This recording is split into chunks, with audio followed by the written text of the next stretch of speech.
It's not? There it is. Okay. Okay, so can we all rise for the Pledge of Allegiance? I pledge allegiance to the flag of the United States of America, and to the republic for which it stands, one nation, under God, indivisible, with liberty and justice for all.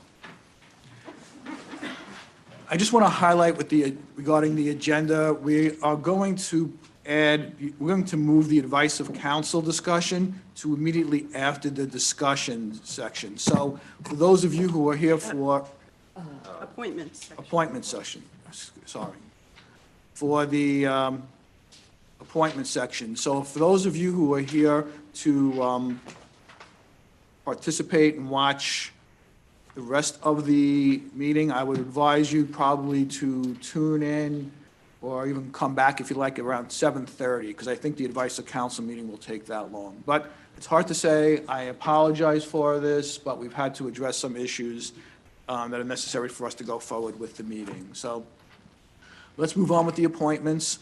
I have, first one is to reappoint Bonnie Fisher to the position of village prosecutor and budget transfer to the village prosecutor budget line. And I think that Bonnie Fisher has been the village prosecutor for a number of years, so I just want to read this resolution, reappointing Bonnie Fisher to the position of village prosecutor. Resolved that Bonnie Fisher be reappointed to the position of village prosecutor effective retroactively for 1 year from December 6, 2021 to December 5th, 2022, and be it further resolved that the Board of Trustees authorizes a salary increase for the position of village prosecutor to an annual salary of $15,000 effective June 1st, 2022, and be it further resolved that the Board of Trustees approves a budget amendment as follows. We will increase the legal personnel services by $8,000 and decrease the contingency account by $8,000. Is there a motion? Trustee Rosenberg, second. Trustee Casal, all in favor? That passes unanimously. Next appointment is to consider an appointment of a new member of the fire department. We're going to appoint John Sortolini to the fire department. In support of that, we have a memo from the assistant fire chief dated July 25th, 2022, and they're indicating that Mr. Sortolini has passed all the required background checks, so he's well qualified to be in the fire department, and we thank him for volunteering to be a firefighter. So is there a motion to appoint John Sortolini as a volunteer firefighter for the Dobbs Ferry Fire Department? Trustee Rosen Asher, second. Trustee Rosenberg, all in favor? That passes unanimously. Okay. Do I need a motion to go into advice of counsel? Yes, you do. You do actually have one item for an executive session. It would be a matter of personnel related to the qualifications of a particular person. So I would take that motion and include, you'd also be meeting for purposes of obtaining. Okay, so is there a motion to adjourn this meeting into us go into an executive session to discuss personnel issues as well as going into an advice of counsel session? Trustee Rosenberg, second. Trustee Casal, all in favor? That passes unanimously. Again, thank you, everybody. We will try to be as quickly as possible. Now, do we leave the meeting or on Zoom? The meeting on Zoom is going to stay on.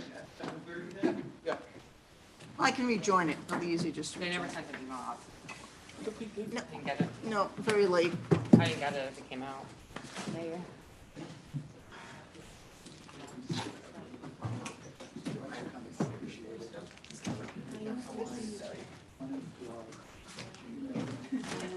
Blocking everybody.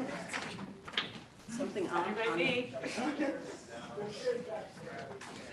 Some of those things fell apart. I tried to keep them together, but they kept falling apart. No, thank you. I appreciate it.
Okay, are we ready to go forward?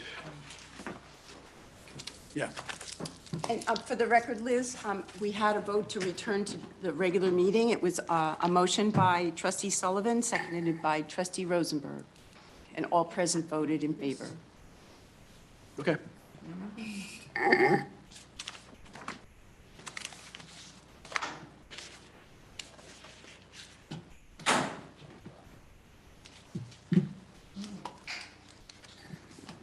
Do we need a separate motion to go into this meeting, Laura Lynn? No, that's what you did in the back.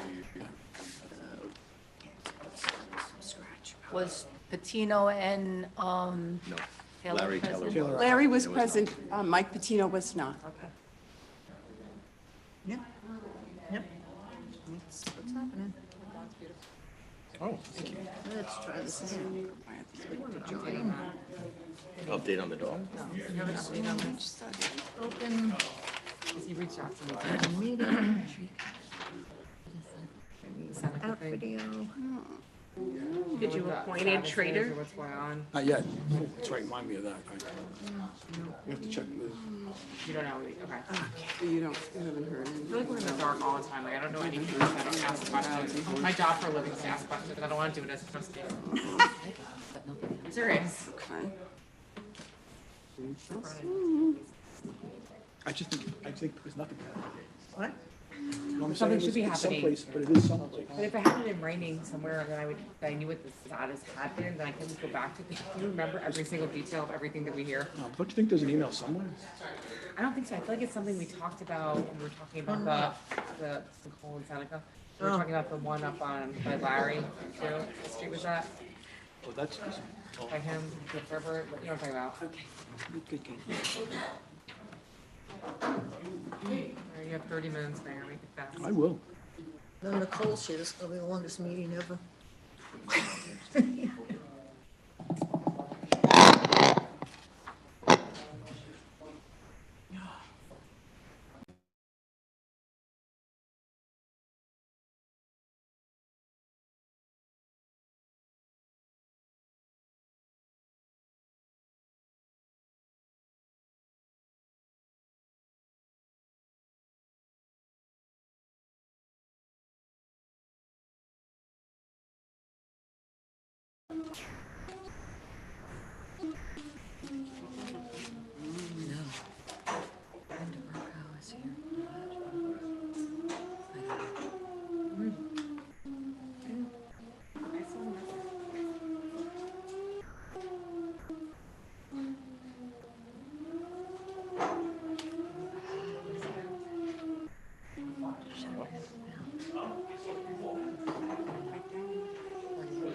know why.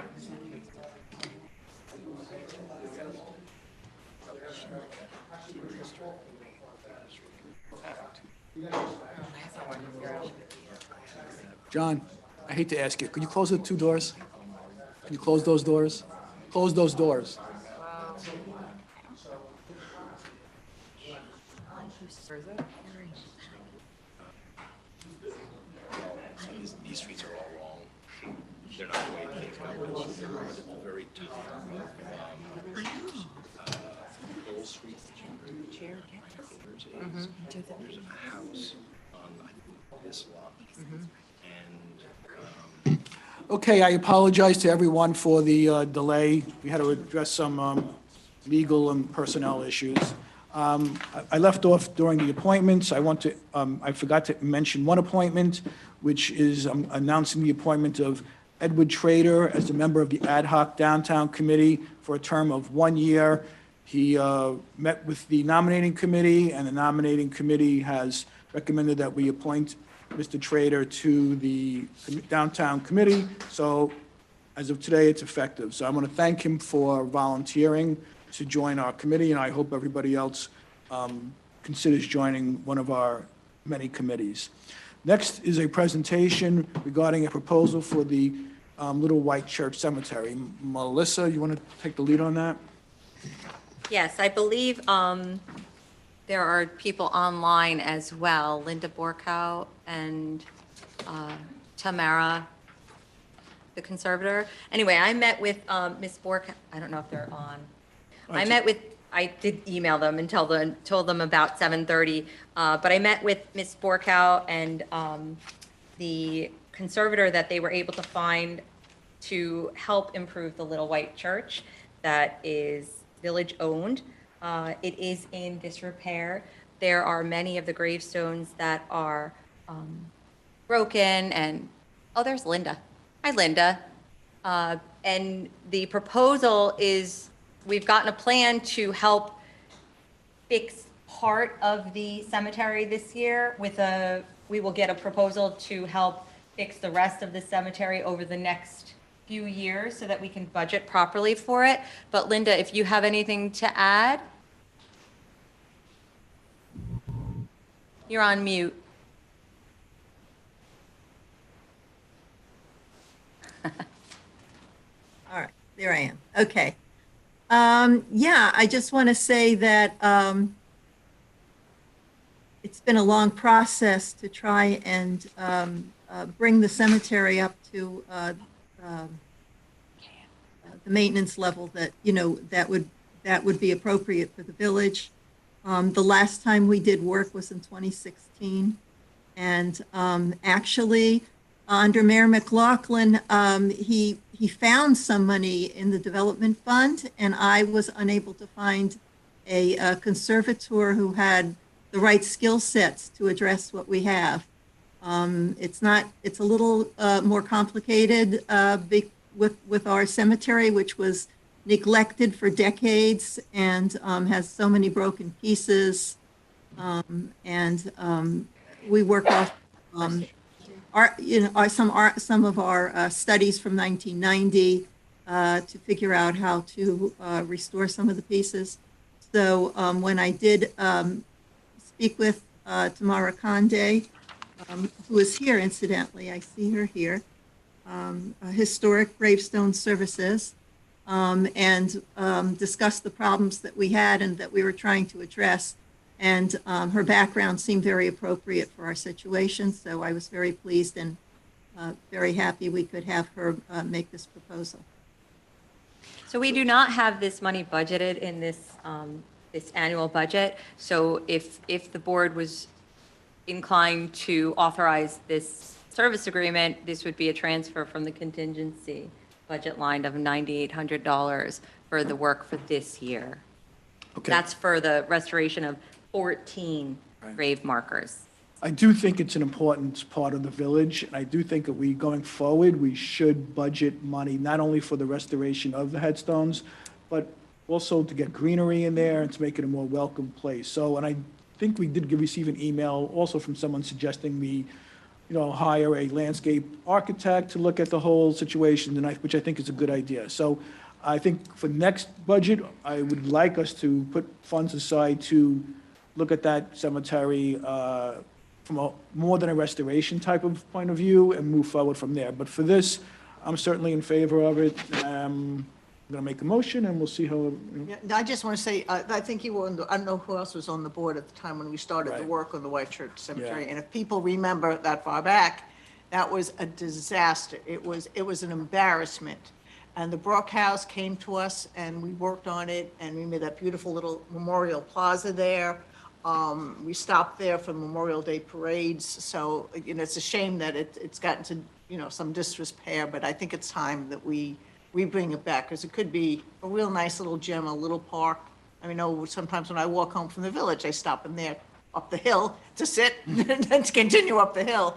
And it really can, I think it could be quite something. And it's a historic, it could be on a historic trail, so I'm all for it. Okay. Anybody else want anything to say? Sure. Okay.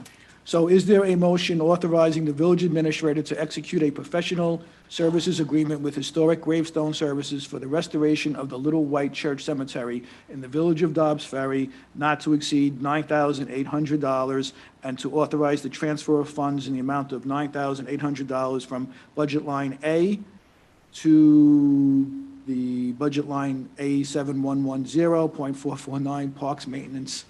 Is there a motion? Trustee Rosenberg, second. Trustee Casal, all in favor? That passes 5-0. Thank you for everything that you do, Linda, and we'll look forward to your input going forward. Okay, thank you very much. You're welcome. Presentation number 2 is to discuss the parking consultant's proposal. Melissa, is there somebody here to present on that? Yes, Rita Azrelian should be online. She has Label Consulting, and she has provided a proposal that has been presented to the board in the packet to basically do an overview of all of the village's parking throughout, not only the downtown, but the rest of the village's parking, and come up with a proposal for the village as to options for paying by phone and single space. And, now that we have no meters in certain parts of the downtown, what options would be to place kiosks at a lower number than what was recommended by the company, and to assess our parking permits, which are quite complicated, and we have a lot of them. So the proposal is to present this plan to the board at a cost of $10,000.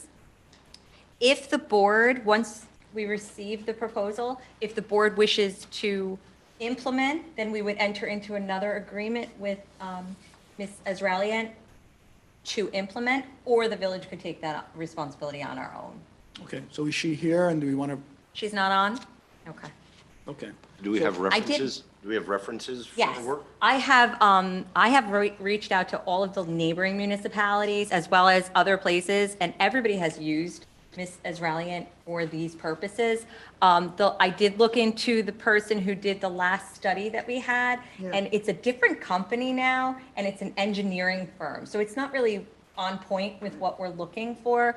And I have spoken with Ms. Azrelian as well as my assistant, Margaret, who handled the parking in Bronxville when she was in Bronxville. I would recommend using Mrs. Azrelian just because she seems to be the guru in the area. That previous study will be provided to her just as a data input, right? Yes. Okay. Any other questions or comments? Okay, so is there a motion to authorize the village administrator to execute a professional services agreement with Label And I just Consult? have one question. Sure. What is the timeline, Well, that was my question. Melissa? Let me see. When we spoke, she's anticipating having it before the next board meeting on September 13th. Now, that does bring up the issue with the free parking. Free parking expires August 31st. So the question for the board is, does the board want to continue with the free parking until we have the opportunity to discuss the proposal during the September 13th meeting, or stop the free parking, go back to Right. the regular I mean, payment for parking, and then get the All right, and plan? Have we had any issues with the free parking? Have there been any problems? There have been problems with enforcement. It's been difficult for the police department to enforce because there is no record of when the people are there. Our parking enforcement officers are trying to monitor where the tires are in the locations, but it's very difficult. You can't touch the tires. So they take pictures, but they're off, or they'll take a note and it might say a silver Toyota, and then there may be another silver Toyota right next to the spot. So we've been issuing very little. Yeah, because tickets. I've been hearing from Hearing some complaints. store owners that cars are not moving. Yeah, because And that's a the problem. enforcement has been well, very why can't difficult. they just take pictures of the license plates? That doesn't seem that complicated. I don't know if they have that capability. The chief is not here to ask. Right, but but I I'm saying can if reach they out know to that the- if they're taking a picture of a, Well, the problem is what has happened in the past is that vehicles who park on Main Street oftentimes will, they have the limited parking. Right. They will move their car up and back, so their car is moved. Technically in a They don't different get a spot, ticket, and that's what's happening now. So if you take a picture, Mm-hmm. it's not gonna show where the placement of the car is to show if it's. I don't know, they moved. gave me a ticket once because they said my car was parked on the other side of my street with a picture that they used. So I personally think that one of the reasons that we decided to have the free parking for the summer was because we wanted to give ourselves time to work this out. So in my opinion, doing it for another 2 weeks is not going to make or break anything. I agree with Sherry on Yeah. that, but how does everybody else feel about it for 2 more weeks? 2 more weeks. I'm fine with that. Yeah. I don't understand that, I hear what you're saying about the enforcement, but other communities are able to have no parking meters and still have their cars turned around, so we have to, that should be figured out. How do they do it in Irvington? That's part of what will be in this proposal. It's already anticipated in the proposal that there would be license plate readers and, and a schedule. And the only other question I have about this proposal is, does it have any impact, like, are they looking at the amount of parking, like, during the time of the study? Because obviously the end of August and beginning of September is, a lot of people are away, and so the parking, I assume, will be less in the downtown than it will be when school's back in session. The amount of parking, it's really the areas of the parking that she's looking into, but I can confirm that. She has been trying to get on, but she emailed me about a half an hour ago, and she needed a passcode, so I just gave her the passcode. There may She be on. previous studies, I don't know if it's in that last parking management study, I mean, that was, I And think, she, 6 years ago or something, but there might be some idea in there may be numbers, I'm not sure. and she did, in preparation for the proposal, she did look through the downtown and the areas of Dobbs Ferry to see where our parking issues were, so she could generate this proposal. But I will, I will find out about that, the amount of parking, and if that would vary. Some people. Would Jeff be able to figure it out by how much money we're making? Well, We're not making any anymore. Well, no, We but didn't I'm really just have saying, accurate no, numbers so she before can get an for idea of how just the many. meters. Yeah. It was overall, and it Yes. included the train station, Yeah. so. Yeah. So we would not be able to get that because it does include, the meters would be all of the meters and not. But it's not a location. question of we're looking for ways to expand or remove capacity. We have the capacity we have. Just making sure It's how it's yeah. managed that Right, this yeah, is looking manage at. what we It's have, not really that's true. relevant, when there's peak periods or not peak periods. It's much more about how we manage the system. Just wanted to make sure that that wasn't factoring in the amount of cars on a Yeah, daily the only basis. peak hour thing might come in if you want to do a price parking, for different areas, but that's. Also, I have gotten one or two emails from people who have gotten tickets, so tickets are being written, but, okay, let's, something like we are going to extend the free period of parking. You have to until- do that by resolution. Right, so because I'm it's going a to do waiver this of off parking the top of my enforcement. head, so let's hope. Is there a motion to extend the free parking for downtown Dobbs Ferry until September 13th, 2022? Trustee Rosen-Asher, second. Trustee Rosenberg, all in favor? That passes 5-0. I just don't, we're just gonna revisit it on the 13th, just, so you know. This will be good. Just keep revisiting. We'll have more Student information, loans though. and the- Yeah, go on forever. So, is there a resolution authorizing the village administrator to execute a professional services agreement with, I think I said all this already. Yeah. Okay, so is there a motion? Probably just. put it Trustee on. Rosenberg, second trustee Sullivan, all in favor? That passes 5-0.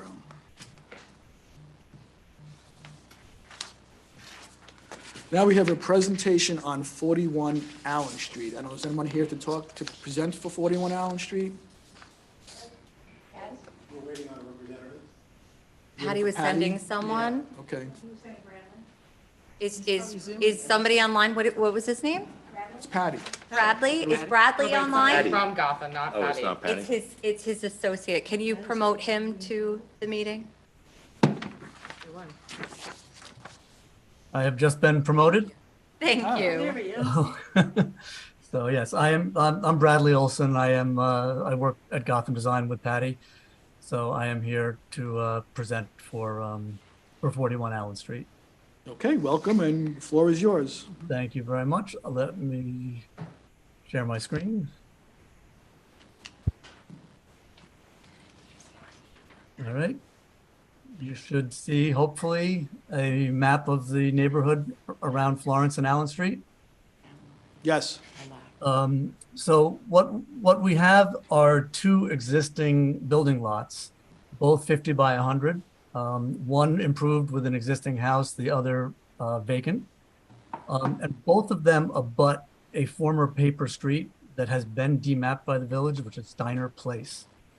So we are before you trying to determine if the village has any thoughts or plans for Steiner Place. Obviously, our position was not uncommon that it would be divided among the neighboring properties.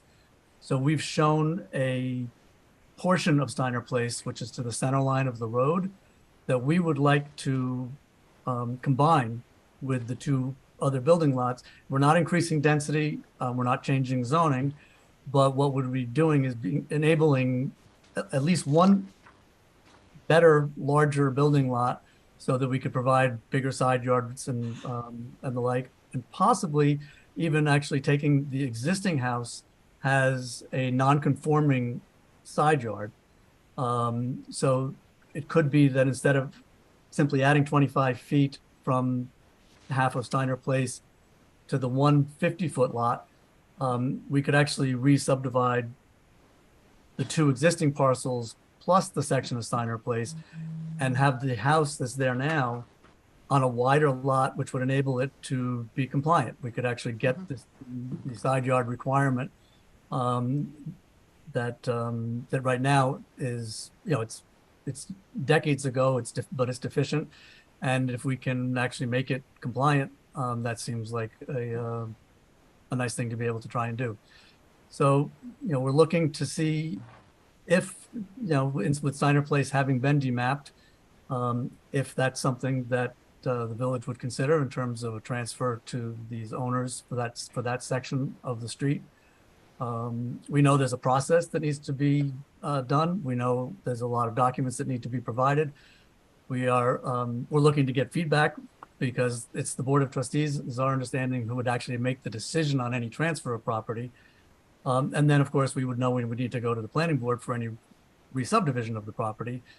But anything we can do to get the ball rolling, get feedback from the village, get an understanding of whether this is something that is desirable and something that we can pursue. Would love to be referred to the planning board so we can get their feedback and show them potential subdivision plans and see what their preferences might be. And obviously we'd love to get your feedback on just the whole concept. I have a question. Sure. You're essentially asking to privatize village land. Are you proposing any form of compensation to the village for this? Well, land? we're not proposing anything specific that we would expect to be a dialogue with the village.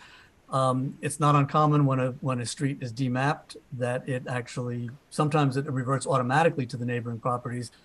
Obviously, in some cases, this is obviously, you can see from the map, is a very short street.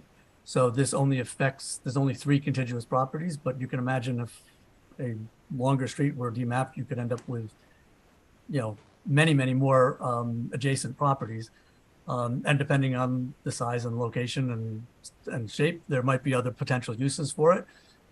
So that's something that we're looking for feedback from the village in terms of, are there any plans for it? Is there anything else that they would do other than what is not uncommon is to have it divided up among adjacent property owners? And obviously that's all going to be part of the dialogue. Laura Lee, can you shed some light on this from a legal perspective? Sure. The board would have to agree that the concept has validity, and then you could proceed to negotiate a contract of sale to transfer the property rights. But the initial conversation should be that a request for certain documents and proof from the applicant at this time, but only if you believe that it's something that you would like to proceed to do to benefit this and to correct that non-conforming side yard. It has its benefits as it's been presented, but eventually you would pass a resolution authorizing entering into a contract of sale. Laura Lee, would this in any way impact future paper streets? Because as you know, we've been looking at that for a while. And Dan Posen's been looking at it as well. Well, the impact of paper streets have to be on a case-by-case basis. Okay. In this case, it's a very valid request because there are only 3 properties involved. So certainly they're not looking to get more than they believe they're entitled to, but they're entitled to ask for the rights to any or all of that street because it has been demapped and it is available, but they're proposing for this specific purpose to go to the center line. Any other comments, questions, anything? No? I mean, so are we okay with that concept and they should move forward with it, or what do you feel? I'm okay with the concept pending understanding what the compensation to the village will be for Yeah. privatizing the land. Yeah, and I believe in my memo, I point out that certainly the transaction itself would be at the expense of the applicant at this point. You'd need a title, they would want to purchase title insurance, so you'd need a title report sufficient with which they could insure title to the property. They also, there's a couple of competing blanks that have been filled in on the application, which I read thoroughly, but I believe that it's in the name of an estate, so we would need to have the court's authorization for the executor or the administrator to speak on behalf of the estate, so none of that is in the package. So that would be sort of the first round of documents that we'd like to see. We do recommend, because this is a transaction, that the applicant hire an attorney specifically for transactional purposes, that attorney could advise as to the title policy and the approach to take, and also if there is a probate attorney involved, providing us with the information from the probate attorney as to the estate. We do trust in estates at my firm, and I did have a quick conversation with someone that I consider, we're talking about gurus, so I talked to a guru in my firm about trust in estates. Although it is unusual for an estate to acquire property, notably an estate's purpose is to distribute property, but in this case, there's sufficient reason for the acquisition here, and that would have to be discussed appropriately with the probate attorney for the applicant, and also the transactional attorney would have to all be covered. So we'd like to continue by asking the applicant to provide this information to us and the contact information, and I'm happy to start a dialogue in terms of what we need to see sufficient, but it's important at this stage to obtain the basic information just to show that there's an authority to move forward. Okay, so why don't, Laura Lee, you work with them, and they have to they'll get an attorney, and they could work with you, and then before it comes back to us, you can make sure that everything's Right. okay? I believe there's a question. So the part of the consideration, to answer your question, Matt, would be that they're undertaking the cost of this transaction. You have a question or comment? Come on up. Usually, there's a presentation, you don't have an opportunity to comment, but since courtesy of the floor is next, I'm going to consider this courtesy of the floor. You have like 3 minutes. Thank you, Mr. Mayor. My name is Vincent Coulahan. I live at 27 Allen Street, and I'm here with a group of us from the immediate neighborhood, and we are responding to the notification. And essentially, we do not want this transfer of ownership to occur for the following reason. In accordance with the resolution of the Village of Dobbs Ferry of September 13, 2005, I quote, "Demapping and discontinuing of aforementioned paper streets will, 1, benefit the health and safety and welfare of the residents of the village.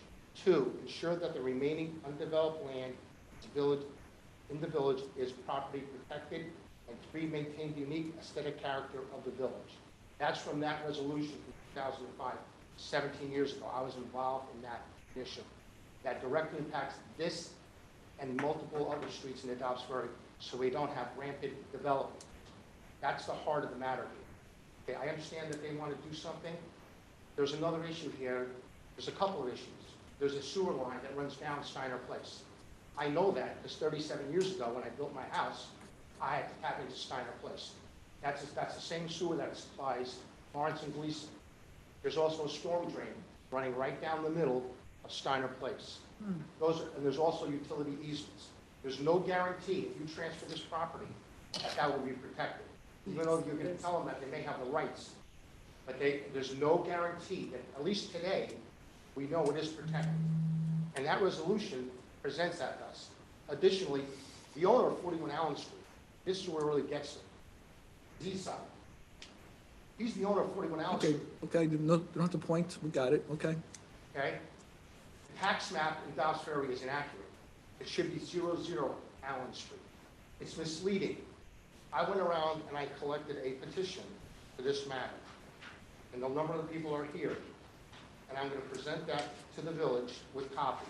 And present your letter and give it to the, I got it, all right. got it, I got it. Okay. Here's the original. Here's the resolution. I believe you can find the resolution. Yeah. Here's the resolution. Here's the resolution. Mr. Julian, this would be the purpose of Here are- the title search and the title report would reveal these easements and of course. I get it. Yeah. You know, I'm here expressing our concerns. This is the All neighborhood. right, go ahead. Sure, of course. Out of respect for the community, my family's been in this community since 1908. Sir, can you just pull the microphone into, because the people are This? having. Yes, I apologize. that's okay. And I apologize to people on the Zoom that missed me. I apologize for that. My family's been here since 1908. My son lives at 13 Allen Street, and now I have a fourth-generation grandson living here in the village. So we are really in tune with this village for a lot of reasons. And no disrespect to the Lancelotis, because my family in Italy came over from Italy with There's your Lancelotis. 3 minutes. Whoa. Wow. I didn't know we're What- using You know that. what? Hey, can I take my wife's time? I'm taking my wife's time. No, you can't. We've tried that before. But let me just say this. We understand everyone's feelings, and we will take that into consideration. I'm glad you brought it to our Yeah, attention. yeah, And then we will, But the most important is the resolution from 2005. Okay. Right. That is key, okay? Yeah. wait, we're way far away from making any type of a decision, but we appreciate you coming down and giving us your take on it. So thank you. Are you alleging the owner of 41 Allen Street is not the estate of the Lancelotti? Correct. When this was started. So this was. Wait. If you're going to say, if you're going to say, Yeah, fine, come yeah, up to because the I did a microphone. quick assessor search, and the GIS on the county and came up with the name of the estate. So I just want to make sure I'm clear. Just tell us who you are. My name is Kathy Lancelotti. My grandfather built that house early 1920s. When we started this process, my aunt was still in possession of the home. And that's why it was referred to as 41 Allen Street. Okay, all right, thank you. Okay, so like I said, we're very early in the process, and we'll take everything into consideration. And your input is very much appreciated, and we will value it, so thank you. I'm going to move on to courtesy of the floor. Can I conclude for a moment? Oh, I'm so sorry, I forgot. Bradley? Yes, go ahead. No, well, no, actually, obviously, we certainly respect the input from the neighbors. If certainly things like, anything any utilities on the property certainly need to be maintained. And there are that's something that, again, would be part of the planning board process. If there's a sewer line, storm drainage, that, an easement can be maintained for the benefit of the village for those things, or even a piece of it, depending on, we don't know right now where those things are within this. But we obviously are very interested in learning exactly what's there and making sure everything is accommodated. And if there's any possibility of being deferred to the planning board so that we can actually start that process, we obviously, with the documents that have been requested, other than the title search, which is not something we would want to spend the money on to do until we know that this is something that is viable, but certainly the names and all, the names of the attorneys and the verification of the executor of the estate, and that, we will certainly get in, shortly. But if we can be deferred to the planning board so that they can have a look at this also, and we can start getting as much information together on it as possible, as soon as possible, that would be terrific. At this stage, we're not ready to move it to the planning board. I think there's been a lot of issues and concerns raised, and I certainly think a title search evidently seems to be what will be necessary in this matter. So I think, your attorney, your state's attorney can work with our village attorney, and we can move forward from that. So, thank you. Yep, because Okay. the referral to the planning board isn't necessary. What resolution you need to pass would be authorizing a contract of sale. So it's premature to send this to the planning board if we, if you can't get a clear title, you can't get authority, you can't, and if there are easements involved, we'd have to talk about altering easement meets and bounds and Okay. the survey and all of that stuff. I can also say I went look at the DMAP street just out of curiosity yesterday, and at the top of the street, there is clearly a storm drain that's in place. So that's, thank you for bringing that up. Okay, it's courtesy of the floor. Bruce, I think you want to, yeah.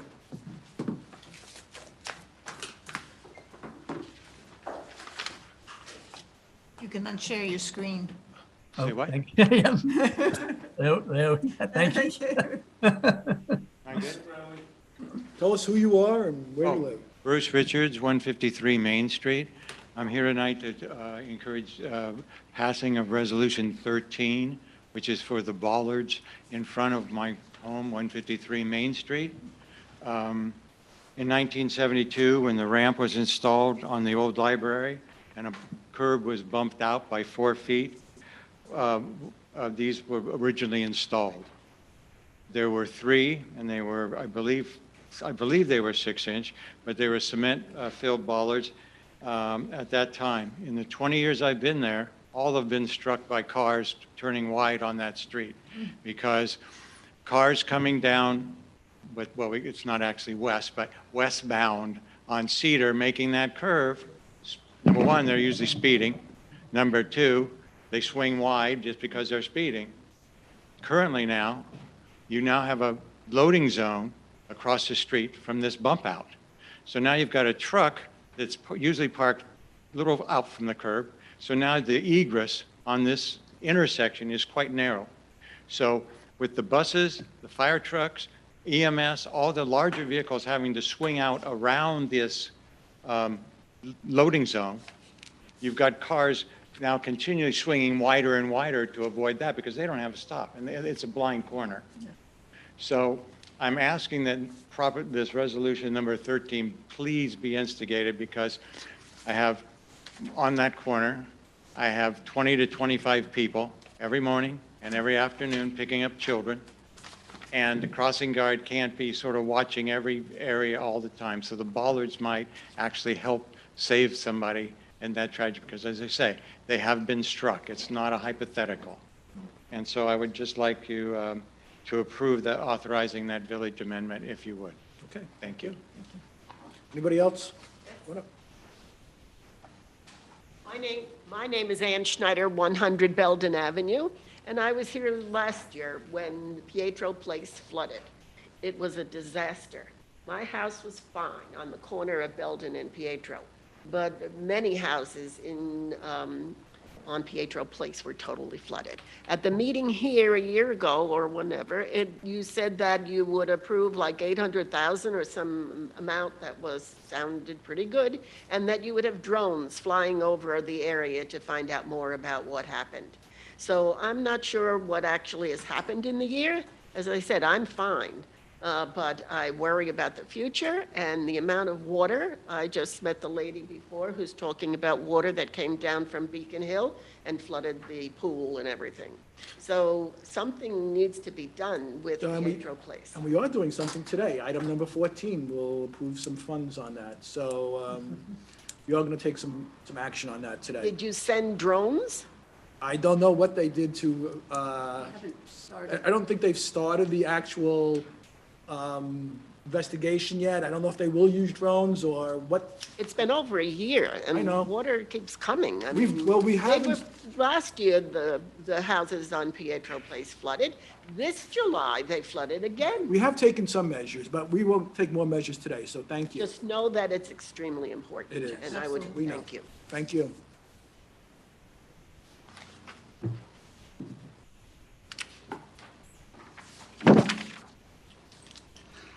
Ed Hennessy, on Bellwood Avenue in Dobbs Ferry. One of the items you have for this evening's agenda is to authorize the closing of Cedar Main Street for the Ferry Fest. And I'm sorry, I have a text coming in. On October the 1st. Are you aware of the fact that Our Lady of Pompeii is having a 5 o'clock mass with Cardinal Dolan We are, that evening? yes, we've discussed that. I know. I just want to make sure you're aware of it because I tried to mention it to Father Chris and he's never been here for a Ferry Fest, so he has no idea how the traffic's going to be, and that there is no traffic. And I think we've spoken to Father Chris, right? We have spoken with the church, and unfortunately, the Ferry Festa was scheduled. We were not aware of the Cardinal coming into town until after Ferry Festa was already scheduled and had been started underway. So we have spoken to them. We advised them that our police force will be occupied as well, so we can't direct traffic. So we've suggested to them that they obtain a private company to assist with the traffic control down there. So we are, To help us? I'm sorry. Cardinal travels with his New York NYPD escort. Right, he has his So own. It's going to even be another problem. That's that's what we're going to. So we're hoping to have them go around, I guess, on From Hastings, Palisades, right? yeah, come around, I guess, down Palisades, I guess, around that way. Yeah. So, Well, my expectation would be this, he came to the, I think it was the 150th anniversary, he had his Sacred Heart. right. Spends the early part of his day at the rectory on Bellwood Avenue, and then goes to the church. And that's going to be impossible. I don't know if there's any way we can, maybe you could talk to Father Chris, and maybe we could work something out that you can, I don't know what Good we luck. can do. No, this came up at the rec commission too, and we talked about it. It is really unfortunate timing, especially since the mass celebrating it's on Saturday instead of Sunday, which would obviously Saturday. obviate the. It's the ending of the 100th anniversary of it. No, I That was know. put in But I was as wondering if year there was ago. a way to direct the traffic down to the waterfront or something, and then like have like the village bus help bring people up. Because you're gonna have the bigger problem is less traffic, because once Ferry Festa's underway, the traffic on Broadway moves pretty solidly. It's the parking and getting people to Pompeii, which is always a problem, as you know, Ed. If you don't walk, you're not going to be going to mass. That's a, There's a lot of just elderly want to know, people going. you know. Right, we know, we'll try to work it out. It's sad. Okay, I think, thanks. Thank you. Oh, that's going to be fun. They said they'll hold the band so that they won't have music playing. You don't know if you can hear me on the microphone? I'm short. Get a little bit closer. Or you Okay. can, you can tilt it down too. There you go. There you go. Okay. My name's Maz Hogan. Thank you, Liz. Thank you. I live on Grove Street, which is west of the Gould Park. My major concern and our neighborhood concern is the lack of the staircase going from Ashford Avenue to the park. Now, my understanding is that you are working on trying to get the staircase reestablished. I mean, it is a major problem for anybody going from our area to the park and the playground. I have turned in to Liz over 300 signatures, which are from the neighborhood, from the community, also online. I have another 17 here that we have gotten. My neighbors were fantastic in getting the petition signed and everything. And I was the only one that said, oh, maybe I can talk. I'm not good at this, but I will try. I have lived in Dobbs Ferry since 1978, when I married into the community. My girls have been raised here. I now have my 2 granddaughters with us every day during the week, and it is a problem. You need to establish a staircase with a ramp somewhere between the pool and the basketball court. I also know that you are investigating redoing the basketball court and putting in lighting. The wall needs to be fixed before you do anything, and the staircase should be part of the wall repair. The orange things with the water need to be removed so that you have more parking spaces for people to go and use again. I'm very happy that they're there because you have provided some safety to the people trying to get to the park, because before those, it was impossible to get from our neighborhood to the park without walking through traffic. But we need to have that fixed. I know it's in the process, but if it could be done before football season, it would be a major, major plus for the community. Because I know my neighborhood is packed with people parking there for the football games. So if that staircase is put in, it will be a plus to the area. Okay, thank you. Liz, I have another.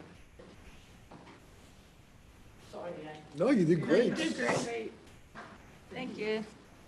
But we should tell, we should tell you that, I mean, that's a part of the plan for that It's part of the area. plan, yeah. I mean, we got a little bit derailed this year with the storms and the issues with the wall on Ashford Avenue, but it is, I promise you, at least my highest priority to make sure that we get that staircase and that wall revamped and the Gould Park finished, since we did such a nice job on the pool and the playground. It's a shame that it's taking so long to finish the rest of it.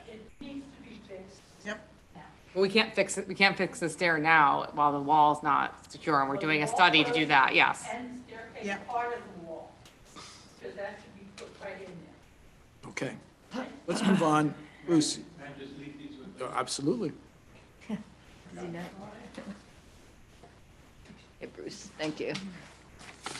Okay, let's move on to the discussion and resolution items. So the number one is to consider a change to the village procurement policy. We have a memo from the village treasurer dated August 5th regarding this. I don't know if he's here, but Melissa, can you shed some light on this? I can, and I'm just noticing that somehow the redlined procurement policy did not make it into the budget. So I'm going to elaborate a little bit on what Jeff puts in his memo, because he was unable to stay on the meeting. So there were a couple of proposals to change. The first was there's an issue, I think it's a typographical error with regards to the monetary value, which requires the quotes. That particular section has the requirement of 2 verbal quotations for public work contracts from $1,000 to $1,999. A 2 written quote Wait, say that part, requirement. first part again? That's Sorry, Melissa, say it 2 again. verbal quotes, No, for the first one, the 1,000 to, 1,000 to 1,999. requires nothing. Nope, requires 2 verbal quotes. Oh, okay, okay, thanks. 2 written quotes require, 2,000 to 4,999 would be the suggestion to put in there, which would require 2 written quotes. Right now, the way it reads is 2,000 to 34,999. That's in the next section. The next section is 5,000 to 34,999, which requires 3 written quotes or a proposal. And then anything above 35,000 requires a bid. So the proposal would be to incorporate the, for the 2 quotes, the 2,000 to 4,999, as opposed to 2 to 34,999, and then again 5 to 34,999, because that just doesn't make sense. But yes, those are all currently in the procurement policy. Another item that we were proposing was right now with the in order for the village administrator to have any authority to sign a contract, we need to bring a resolution to the board. So there's an alternative option here, which would give the village administrator authority to enter into contracts up to $10,000, subject to the board reviewing those proposals in the audit of claims. So this would not be a carte blanche for the village administrator. Anytime, I know personally, if I had a large contract, I would obviously bring it to the board to let the board know. However, this would just take out the step of requiring a resolution, because you would be adopting a procurement policy that would give the village administrator the authority to enter into the contract, so you don't have to have the audit of claims and a resolution on a different evening. So that is another proposal. So how do we feel about the proposal as outlined by the village administrator? I think fixing the Scrivener's error makes sense. Right. Yeah. Okay, so that's an easy one. Right. I actually wonder if, we shouldn't, like with the way prices are these days, if we shouldn't just alter these amounts altogether. Like for less than $2,000, you don't need 2 verbal quotes. If you go out and get something and it sounds reasonable, let's just get it approved. If it's 2 to, under $5,000, I probably would do the same thing. I think under 2,000 you can get no quote. I mean, I don't know, Melissa or Laura Lee, what your experience is with other procurement policies. Maybe under 5,000, there's one or two bids or just a requirement of one, and then the department head can just go ahead and do it.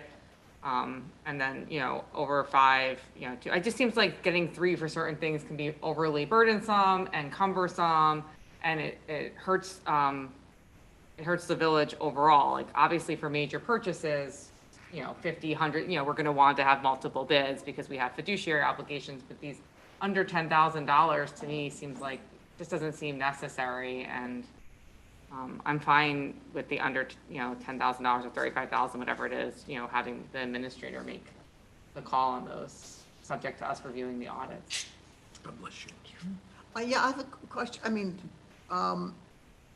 there's instances when there's an emergency, then we don't need it, correct? I mean, if there's something we find out that needs to be done, that's, I guess, is your call. If you don't need all these quotes, we got to get it done, just go out and get it done. Correct. And then there would be a resolution afterwards from the board declaring it as an emergency, which is why it doesn't have to meet the procurement requirements. Right. So that's how the emergency procurement would work. So Laura Lee, would you know, I mean, Nicole, what is other communities doing? Do you know?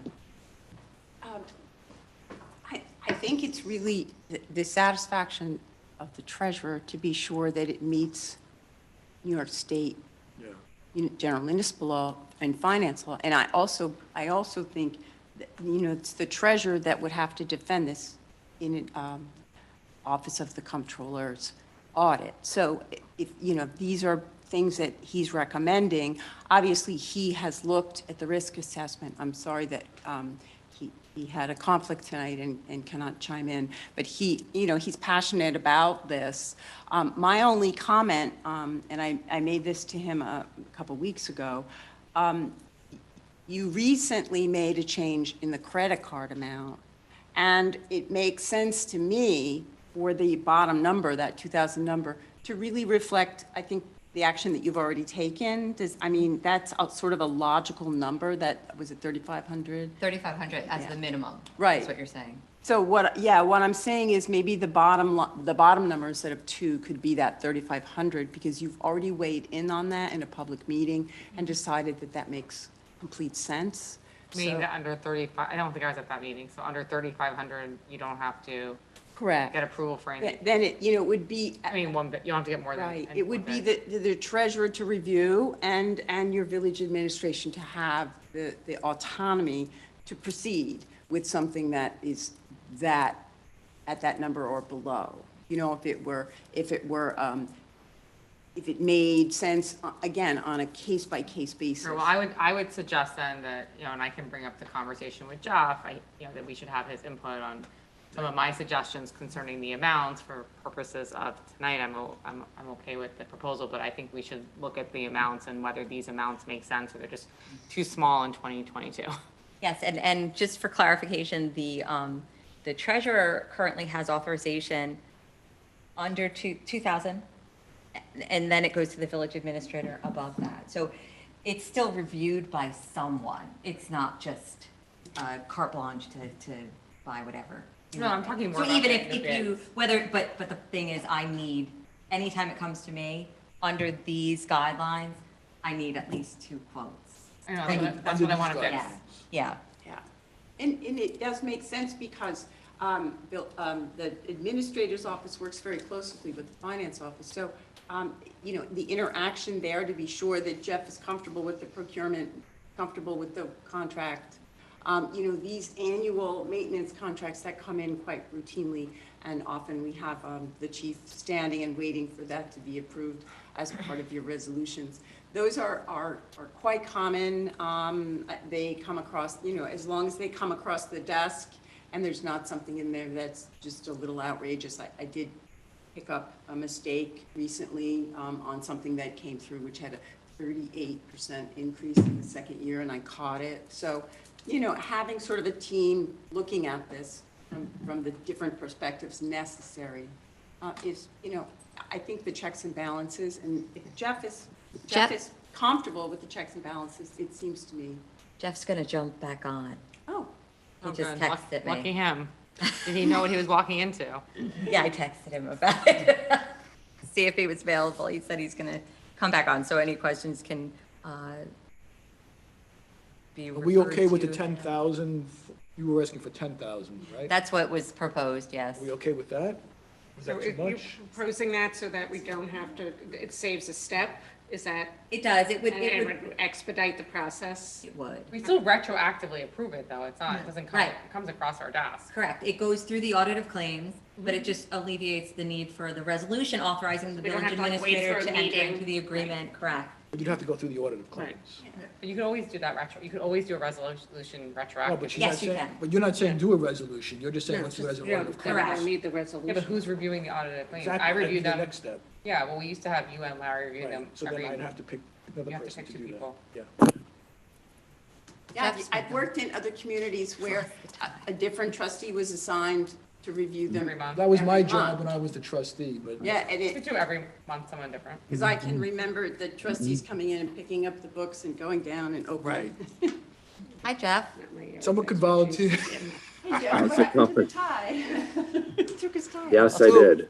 So Jeff, I don't know how much you know, but we were asking, do we have to, how do you feel comfortable if we raise that $2,000 limit to getting a written No, quote? it's slightly different than that. Okay, go ahead.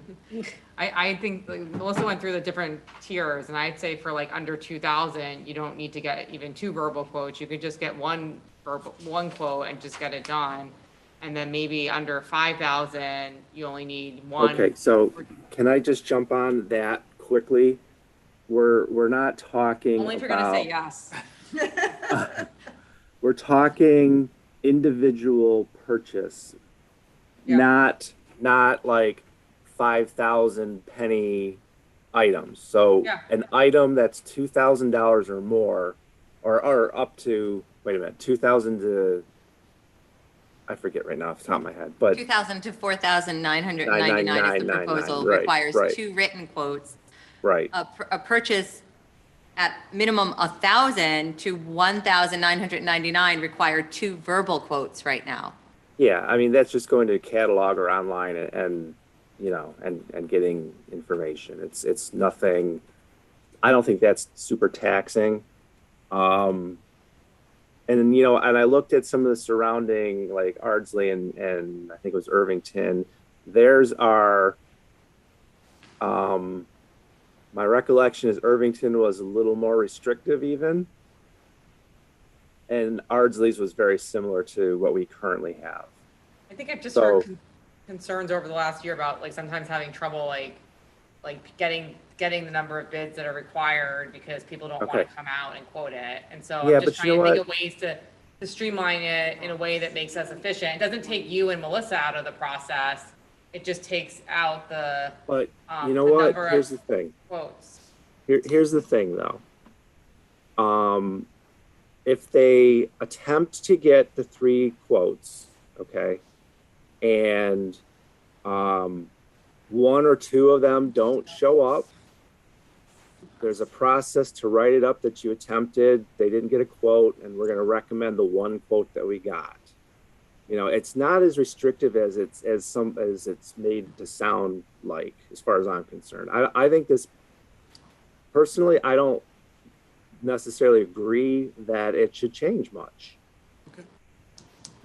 And is there anything in like whatever Laura Lee was saying about like the comptroller audit or something that would raise flags if we did change, if we as a board decided we wanted to So change it? let me ask you what threshold you're thinking about. Lori Lee was suggesting having if the bottom number, as opposed to being 2,000, was the 3,500, which is the recommended, the maximum amount that could be applied to the credit card for the village. Yeah. So that was just a suggested number. I think that would be fine. Okay. I think then that would be fine. So that would be the requirement for the 3 written quotes, or the 2 written quotes, depending on if it's a And then I purchase was contract or a And then I was public thinking, works. if that's where we're starting, then maybe it's like, you know, from 3,501 to like 6,000 or whatever, you get 2 written, and then, you know, or to 10,000, you get 2 written, and then anything over 10 is 3 written, something like that. I mean, it wasn't like really changing it so Yeah. drastically, but it's, Yeah. it's, you know, it's scaling it differently, but still making the requirement there. Right. And, you know, that policy's been in place for a while now. Right. And it is always worth taking a look at it and adjusting it as need be. I don't think up to $3,500, I wouldn't be concerned with the comptroller's office with that. Up to 10,000 even, 3,500 to 10,000, I think that would be fine as well. And then the 10,000 up to the 25,000 or 20,000. It's 35,000 right But now. yeah, there's 20,000 and 35,000 depending on what type of purchase it is. Oh, all right. Well, that's not in front of us, but we trust you. Okay, so Yeah. do we have to actually vote on this as a, Not tonight. Right, What what we'll we'll do- do is we'll prepare a red line version with a resolution so that it's clear for the 13th. okay, thank you, Jeff. No Thanks, problem. Jeff. Hope you got Yep. the co-op. Got it. I hope so. Okay, let's move on to number 2, which is to consider Waterfront Park Mini Music Festival. I know we have a memo from Kendra to the village administrator. Is Kendra available? Kendra should be online. Great, thank you.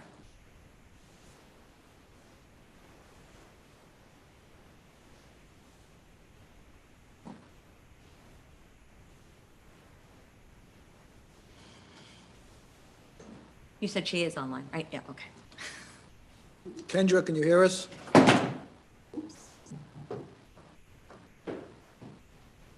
There she is. I can hear you.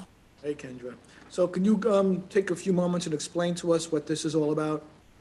Sure. So we were looking to do a mini music festival in September. It would be Saturday, September 17th from 3 to 9:30 p.m. Down at Waterfront Park.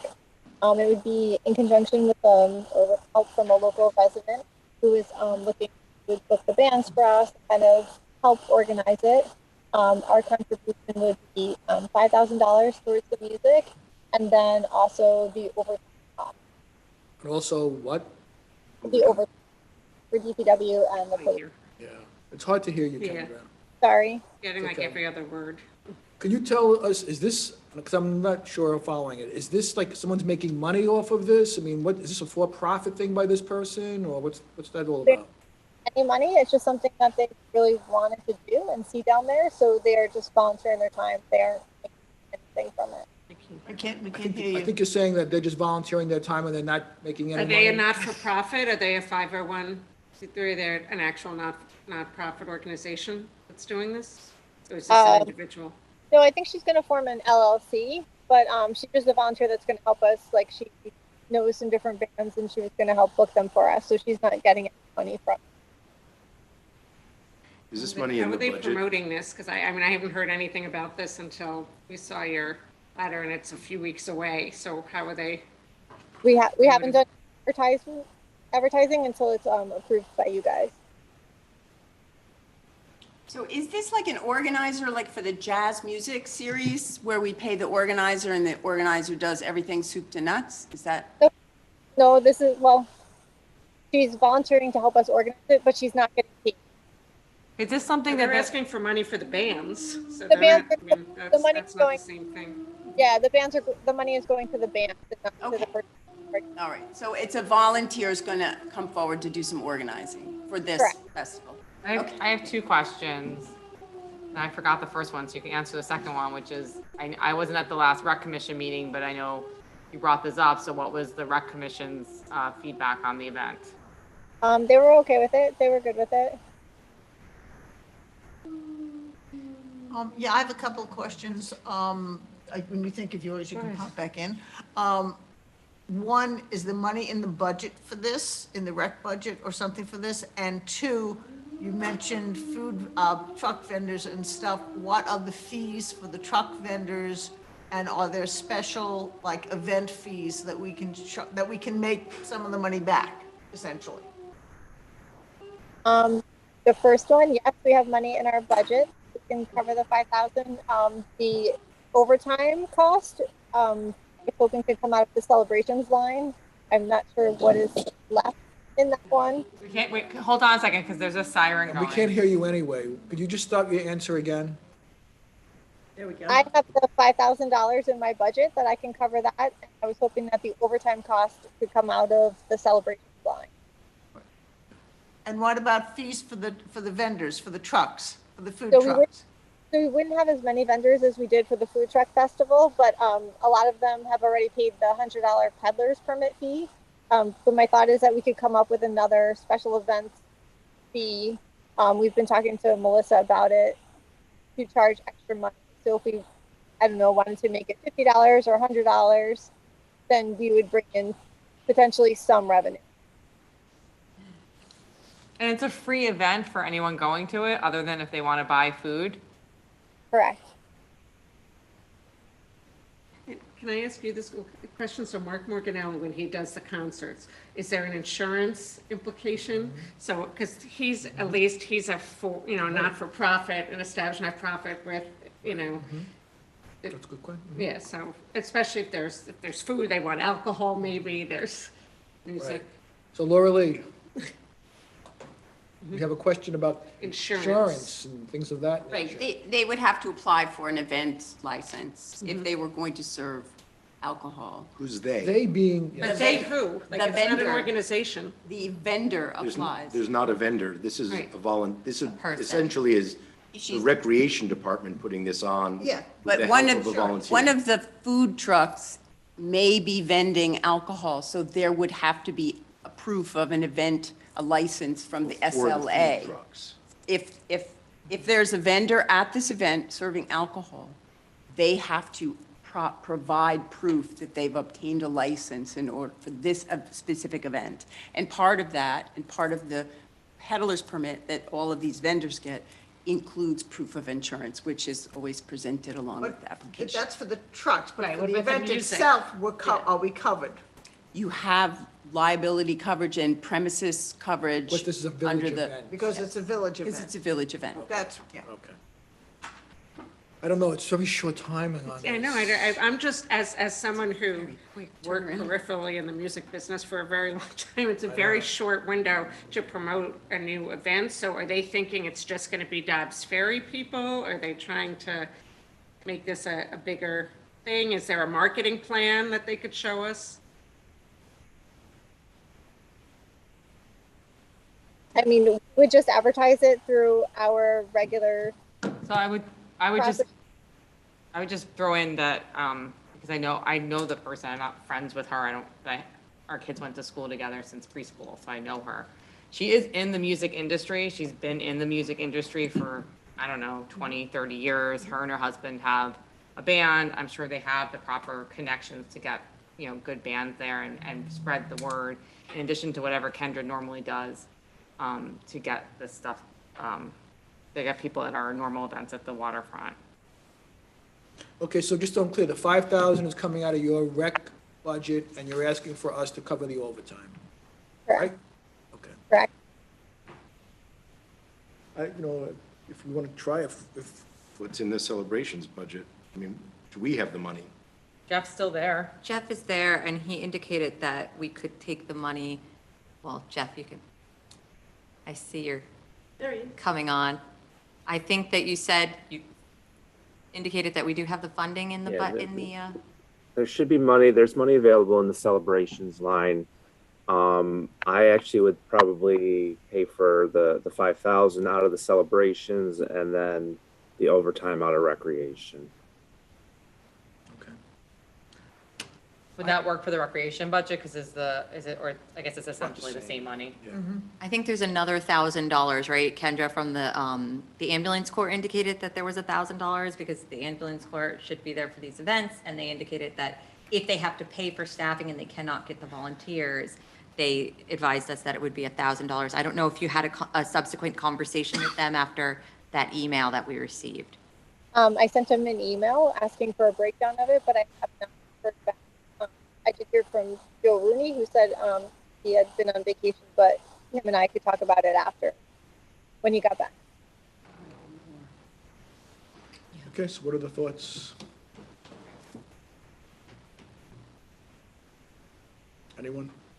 I think it could either be fantastic and a great event on a random Saturday, or it could be a bust. I mean, it's not really a lot of, money or time, Yeah. to do it, but I don't real feel extremely strong. I know that she approached us during COVID and wanted to do something in COVID, and Yeah. me and Larry told them that it wasn't a good time because that was when you were still concerned about having, Yeah, 1,000 people outside even, so, I think they're trying to do something that's good for the community. So- Kendra, in your experience, you think you have enough time to get the word out and you feel comfortable with this? I do. I feel like we can get the word out and we can get people to come and make it a great event. Okay. All right, then I'm willing to go forward with it. Okay. Everybody Yeah, else? we've got the money for it, so, yeah.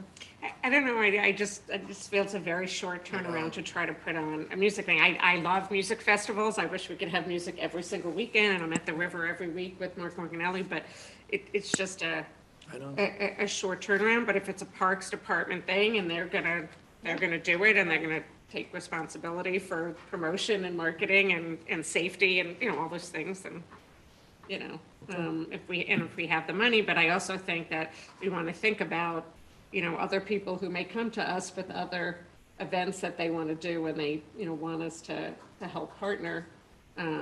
And, that we would want to be able to get back to them quickly too. Right, So- that reminds me. disagree. I did get an email from Kendra would someone be who the wants to filter do for that. opera in the park. So I may have forwarded that to you already, but I'm going to do it again. This person is interested in putting on opera in the park. Sounds good. I think that, we should just also make it clear, Kendra, that this is like, it's not necessarily something that we're agreeing to do every single year, and, we'll see where it goes, but it's not, just to set expectations. Okay, so Yeah, but this, I think we gotta make it clear, this is a recreation department event, so it doesn't equate with other people who come Yeah. to us necessarily, because this is a village-sponsored event. It's not, it's not That's a right. not-for-profit and us, right? I mean, this is a rec department event? Yes. Yeah. do I need a motion for this? Laura Lee, I'm sorry? do I need a motion for this? No. Okay. No, it's, All right, so it's a the village-sponsored event So on. I'm getting the Park. sense the majority is okay with Yeah. this. Okay. Okay. All right, thank you, Kendra. Good luck. Hope it doesn't rain. Which now means it will, but, I'll be away, so don't expect to see me. Thank you, guys. Okay. okay. So is there, action item number 3 is to consider authorizing the Department of Public Works to solicit bids for equipment and labor rates in concrete and blacktop repair.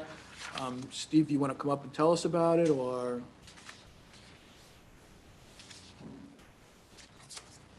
Yeah, every year we go out to bid for labor rates and equipment rental, and then the other bid is for sidewalks and blacktop repair. Okay, so is there a motion for the Board of Trustees to authorize the Department of Public Works to go out to bid for equipment, labor rates, and concrete curb, concrete sidewalk, and blacktop repair? Trustee Rosenberg, second. Trustee Casal, all in favor? That passes unanimously. Number 4, to accept a grant funding for security enhancements in Village Hall. I know that we received information regarding this from Melissa. Very quickly, Melissa, do you want to explain it? Sure, yes. There was I don't know if you all remember, but back in May, we received information from Senator Abenanti's office, who offered a grant of $25,000. The project that we proposed was to modify the front door to Village Halls to have an intercom system for the police department and to automatically lock at night, and the same for the rear of the building, as well as make the rear building doors handicapped accessible. We received that, this is to accept the grant funding that they are awarding the village of $25,000 based upon the estimates for the work. We estimate the project will be $35,000, which would require an additional funding of $10,000, which is available in the Village Hall building maintenance line. Okay.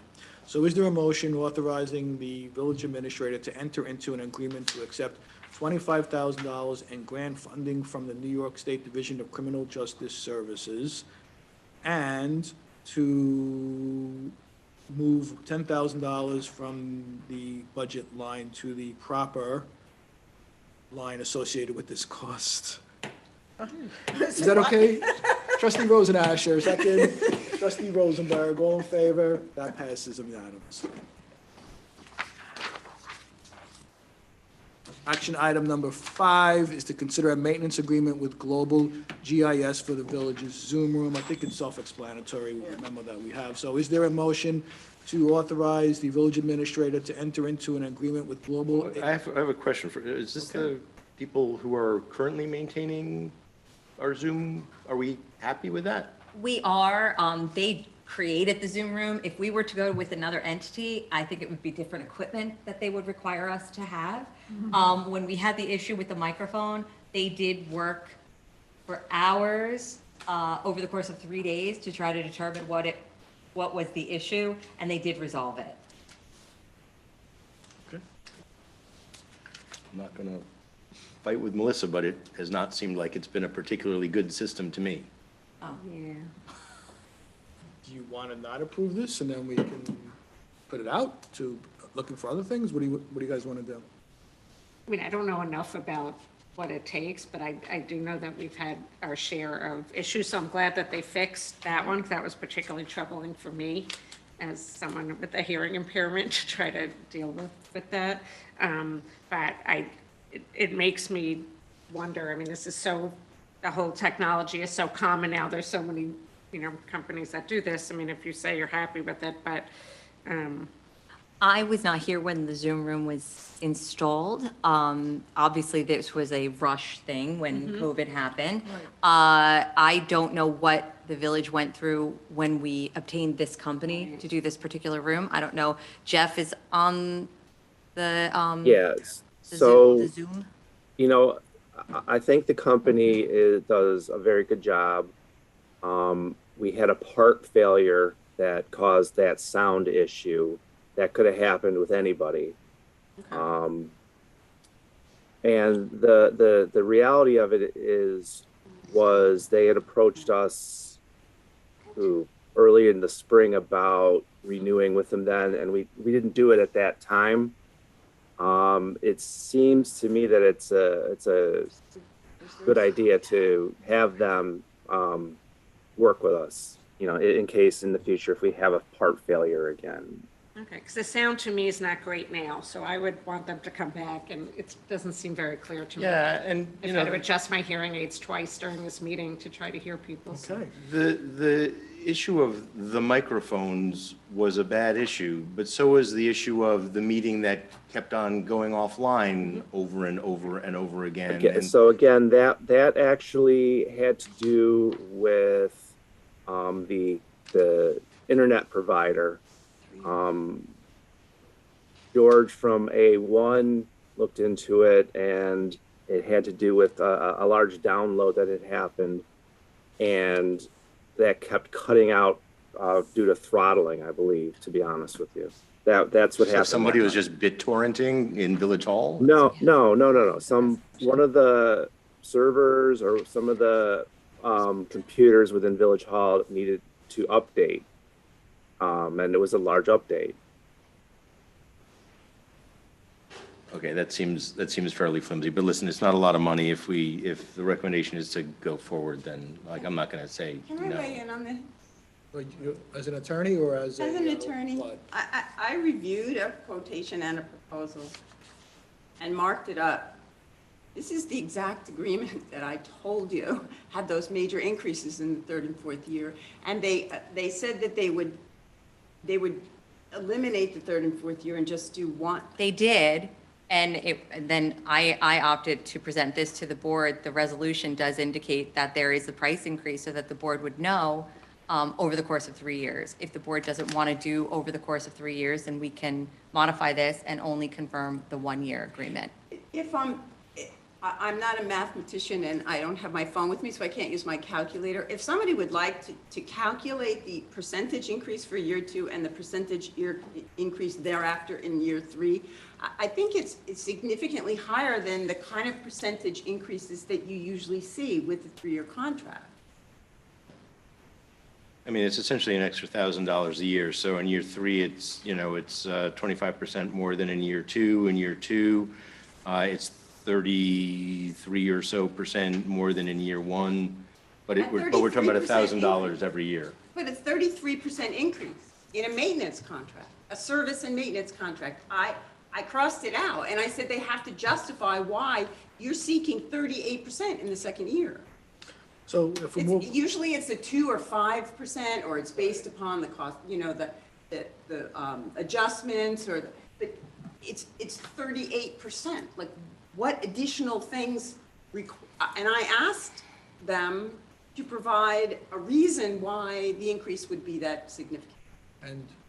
And they did, and like I said, I felt that a 3-year proposal to present to the board was reasonable because of the issues that we have been having with our Zoom. So if the board wishes to not accept this agreement, that's fine, or to just accept the agreement for the first year, that's fine as well. Because you see, What are the page 1 of negatives? 4, and it's page 3 of 4. What would be the negative if we just did it for 1 year? What would be the drawback to that? They agreed that they would send back the proposal for 1 year. We So- have the Probably wouldn't proposal be at for that 1 low year. rate, though, for the first year, right? It would We be- have the proposal for 1 year. It was my choice to present to the board right, the but what's 3 the one, years. what's the 1 year, 34.99? It is. You want to just do the 1 year? I think we should, well, it's already halfway, it's like, well, I guess it's only 2 months into the next year, but we might as well do the 1 year and then look at our options for other things and tell them what we're dissatisfied with. I just asked for clarification on what constituted a reason for a 38% increase in year 2. Is it, you're anticipating a huge overhaul? Yeah, I think they just always lure you in with the lower And rate in the usually, if first you year. and take a then 3-year contract, you get the benefit of that, and you get some financial reward. I don't, Jeff, do you have any opinion? Because I think that this is actually a budgetary question, not a legal question. Yeah, I mean, I think we should go with the 1 year at this point, and we'll reassess after a year. That's, I think, you know, we can go back to them and tell them to sharpen their pencil a bit for year 2 and 3. Well, you could also tell them that these are the concerns we've had with the service we've had in the last year, and we want to see improvement, and if we see that improvement and we're happy, then we'll be happy to sign on to a longer term next year. You know, put them to the test. Yeah. Yes. And then in the meantime, we can investigate other options if we want to. shared services. Yeah. So then the resolution that's presented can be modified in the, I got it. I think I got it. So to indicate that the quote would be for the maintenance agreement from Global AV Solutions in the amount of $3,499.90 for 1 year. Right. So, Matt, thanks for putting the brakes on this, because I really went through it. So is there a motion to authorize the village administrator to enter into an agreement with Global AV Systems to renew an annual maintenance agreement for the audio-visual system in the boardroom for a period of 1 year, not to exceed $3,499.90? Trustee Rosenberg, second. Trustee Sullivan, all in favor? That passes unanimously. Number 6, to consider entering into an agreement with A1 Computer Services for information technology support for village administrative staff, the Dobbs Ferry Fire Department, and the Dobbs Ferry Police Department. Melissa, do you want to take that? Yes, this is the IT services that we have been provided by A1 Computer Services. They have provided service to us for several years. The agreement has not been renewed for several years, and there have been additional computers that have been added to the service agreement, which is the reason for the increase.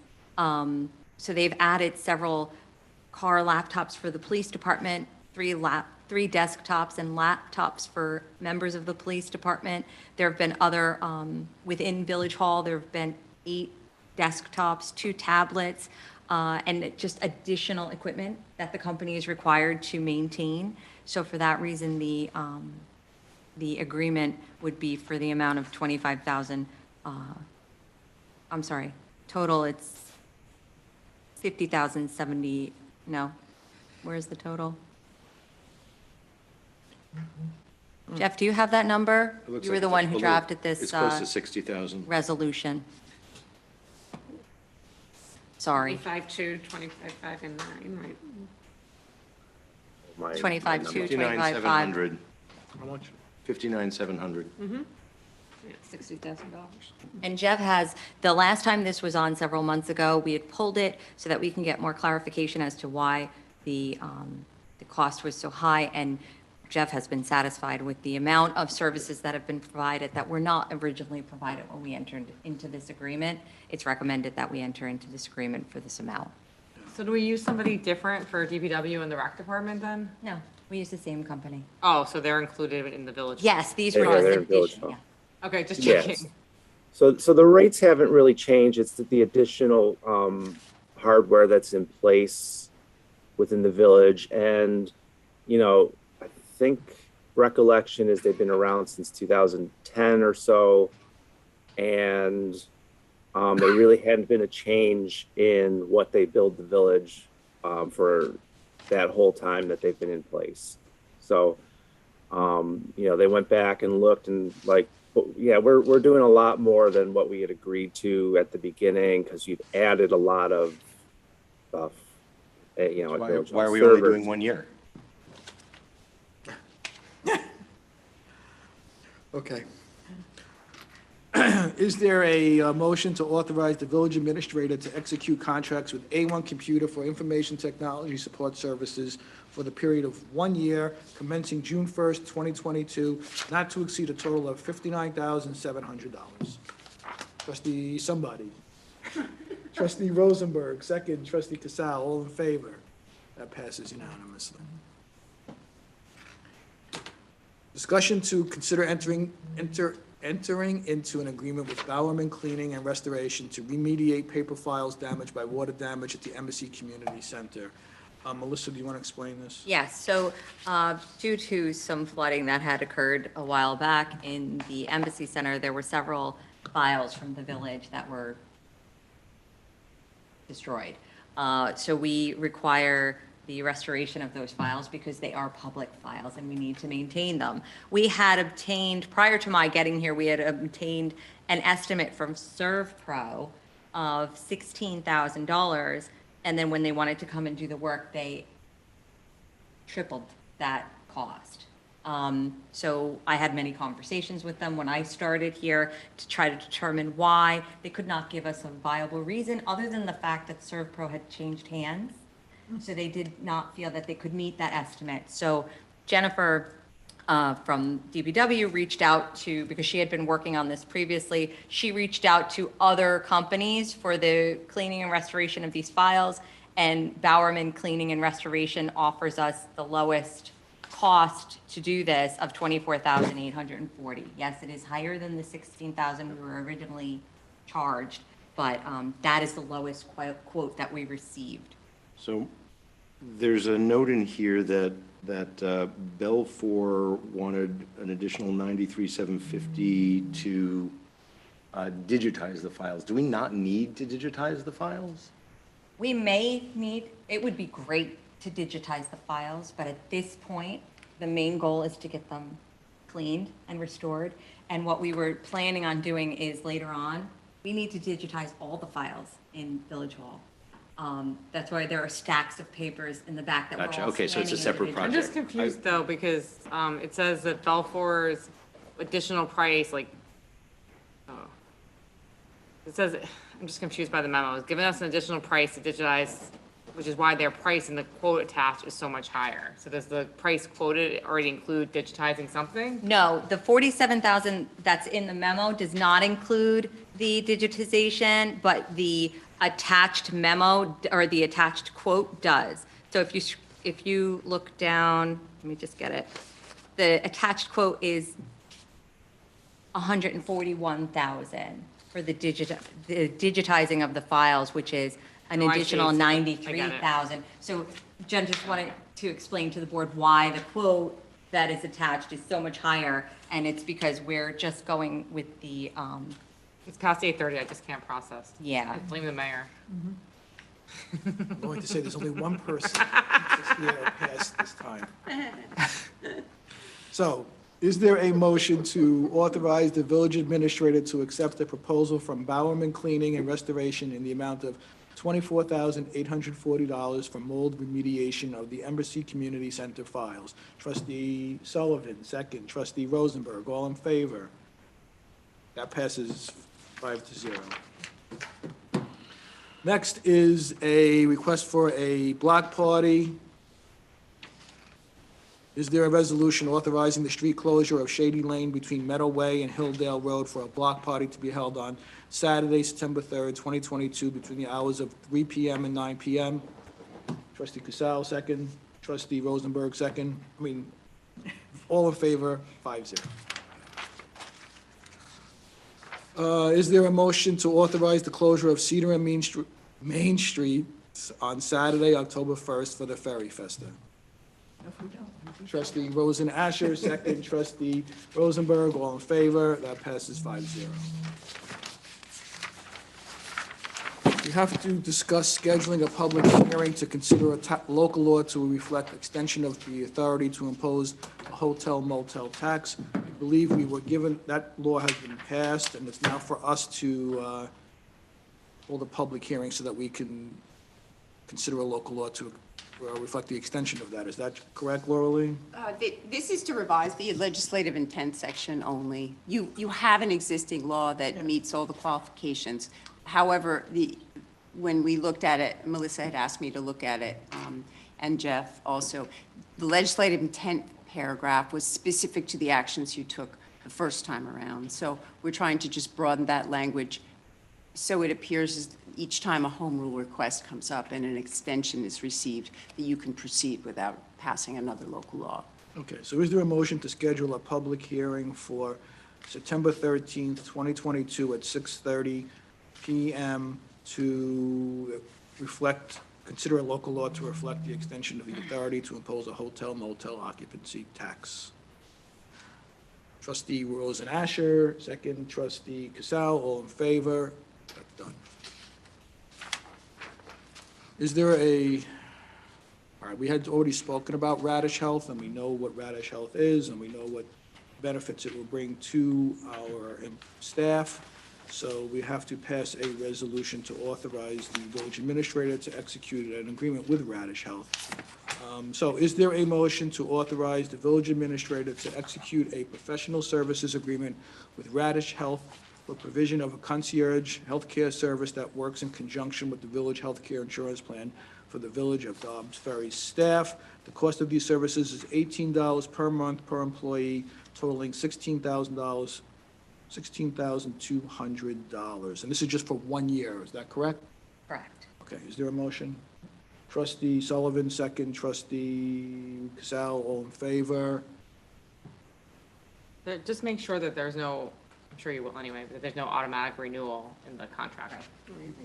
Will we be able to know if employees are actually, using it? Yes, Okay. that's the That's why we're doing purpose it of for a why we year. want to just do it for 1 year, to make sure that we are Yes. using it and not just paying for a service that nobody's using. Okay. Okay, so that passed 5-0. Is there a resolution approving the audit of claims as submitted and recommended by the village treasurer? Is there a motion? Trustee Sullivan, second. Trustee Rosen Asher, all in favor? That passes unanimously. Number 13, to consider authorizing village administrator to execute a change order for the Main Street Sidewalks Improvement Project for the installation of 3 new bollards at the intersection of Main Street and Cedar Street. I think we have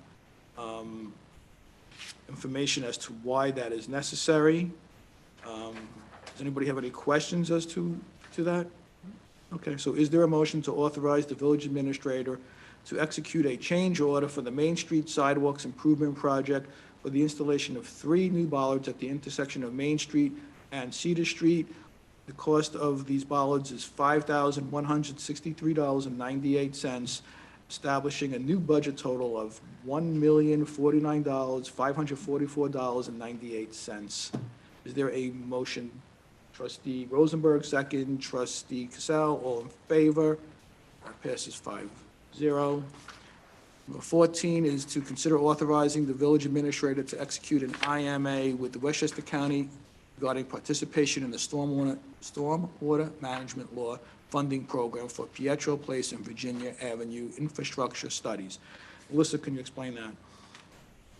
Yes, several months ago, we had, the consulting engineer and myself had presented to the county to try to receive 50% of the funding for these studies, the Pietro Place and Virginia Avenue studies, and we were advised that the county was awarding us that funding, which is 50% of up to $210,500.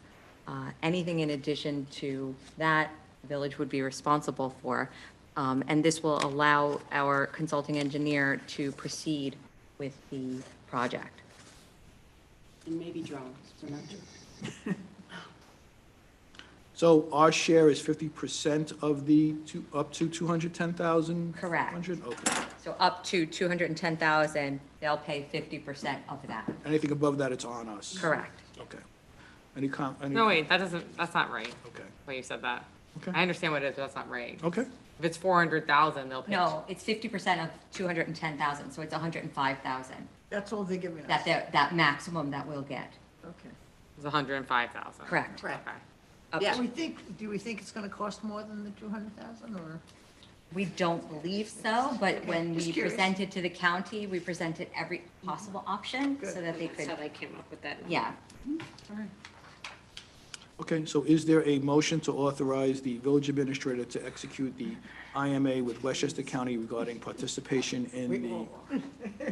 Everybody has their hand up. Trustee Rosen-Asher, second. Trustee Casal, all in favor. That passes unanimously.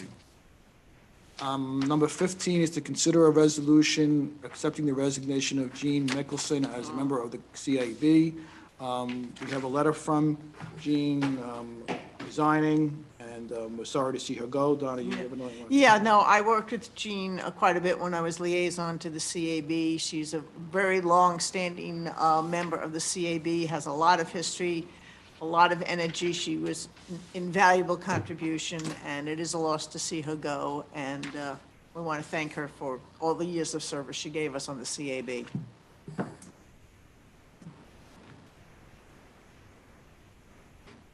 I actually have to do a resolution to accept that? Wow, okay. Is there a resolution to accept the resignation of Jean Mickelson as a regular member of the Conservation Advisory Board? What if we don't accept it? Well, make her Too stay. bad, so sad. She just has to keep going. Donna says she's really good. She is really good. Trustee Casal, second. Trustee Rosenberg, all in favor. That passes unanimously. The last item I'm adding to the agenda is a resolution approving the pay increase for the Assistant Building Inspector. I'm going to just read it. Due to the retirement of the previous building inspector on January 5th, 2022, and the appointment of Dan Roma to building inspector effective January 6th, 2022, John Stone, assistant building inspector, was assigned additional duties, including reviewing plans and attending AHRB meetings. The board has determined that the annual pay rate for John Stone, assistant building inspector, be changed from grade 14, step 3, at an annual salary of $84,834 to grade 15, step 3, an annual salary of $89,643, effective retroactively to June 6, 2022. And whereas all non-union staff members receive a cost of living adjustment annually on June 1st, rate of pay for John Stone, assistant building inspector, will be grade 14, step 3, an annual salary of $91,874.75, effective retroactively to June 1st, 2022. Is there a motion to approve this pay raise? Trustee Rosenberg, second. Trustee Sullivan, all in favor? That passes unanimously. I know he's gone, or everybody's gone, it looks like. So, okay. Based upon the time and the length that I've been here certainly for 3.5 hours or so, I'm going to waive unless someone has something important to announce. I just have. Go ahead. Something just from the Human Rights and Diversity Committee. We had a great meeting the other night. They have a wonderful high school intern, Verity Chow, who's our rising 10th grader at Dobbs Ferry High School, and she is helping to work on a survey that they are going to be putting together about Human Rights and Diversity. They are asking if they can have a table at Ferry Festa, which personally I think would be a great idea because they want to get the survey out. They're hoping the survey will be done by then and they'll be able to interact with the public. For Hispanic Heritage Month, which is it's mid-September to mid-October, the library and Mercy College are doing the Big Read, which we talked about before, and they would just like to be able to support it in the same way that we've supported the Greenberg Town Halls. And the Downtown Committee and the Beautification Committee had a joint meeting to discuss, various issues. That's it. Does anybody else have anything they want to announce? Maybe just the planning board did take up the merging of the AHRB and planning board, and a memo will be coming from them with their recommendations. Not a moment too soon. The last HRB meeting was canceled for lack of a quorum. Really? Yeah. That's what I saw, yeah. Okay, is there a motion, is there anything else you guys want to add? Is there a motion to adjourn tonight's meeting? Trustee Casal, second. Trustee Rose and Asher, all in favor? Passes unanimously.